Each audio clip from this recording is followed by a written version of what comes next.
மக்களே, இப்போ பாருங்கள் வாழைக்காய் பஜ்ஜி எப்படி செய்கிறதுன்னு ஒரு ரியாக்ஷன் பார்க்கலாம். இதுக்கு வாழைக்காய் மாவு எண்ணெய் எடுத்துக்கிறோம். எண்ணெய் காய வைக்கிறோம். காய வச்ச பின்னாடி மாவை கலக்கிறோம். கலக்கிட்டு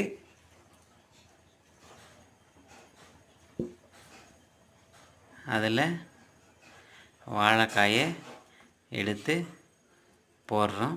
போட்டு அப்படியே கொஞ்சம் 4-5 கலக்கி அதில் துவச்சி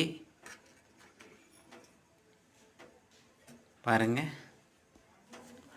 ஒன்று ஒன்றா எடுத்து கடாயில் விட்டு பாருங்கள் எப்படி இருக்குன்ட்டு.